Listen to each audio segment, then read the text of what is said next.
רחל, השלב הבא.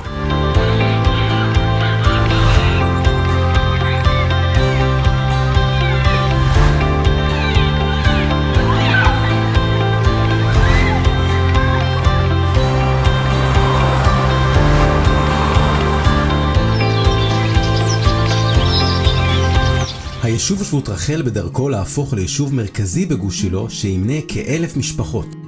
להלן כמה מהפרויקטים המרכזיים העתידים לקרות בשלוש השנים הקרובות. אם ירצה השם, עד סוף שנת 2026 יחלו עבודות עפר להקמת 2 שכונות חדשות.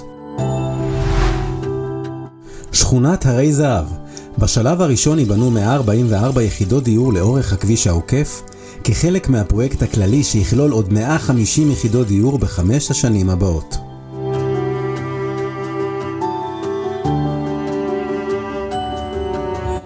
שכונת צדיק פי. בצד דרום מזרח של היישוב, סמוך לצומת הכביש העוקף ובמקביל לכביש שעולה ליישוב לכיוון כיכר הכבשים, תוקם שכונה חדשה של חברת צדיק פי, שתכלול 93 יחידות דיור. בשכונה החדשה של צדיק פי יוקמו גם בית כנסת, מבנה רב תכליתי וגני ילדים.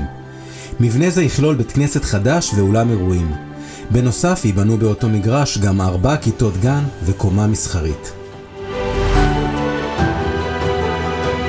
גבעה ב'. גם צידו הצפוני של היישוב יורחב לגבעה ב'.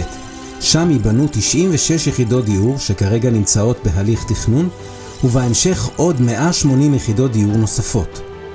בגבעה ב' עתידים להיבנות גם בית כנסת, אולם יישובי, מקווה, אולם רב תכליתי וגני ילדים. מרכז מסחרי חדש בשבות רחל. בשיתוף עם החברה לפיתוח ייבנה מרכז מסחרי בגודל 2,500 מטר מרובע, בשטח שמתחת לבית הכנסת החדש. במרכז המסחרי החדש יהיו שטחי מסחר לסופרמרקט, חנויות, בתי קפה ומרפאות שישמשו את כל תושבי גוש שילה.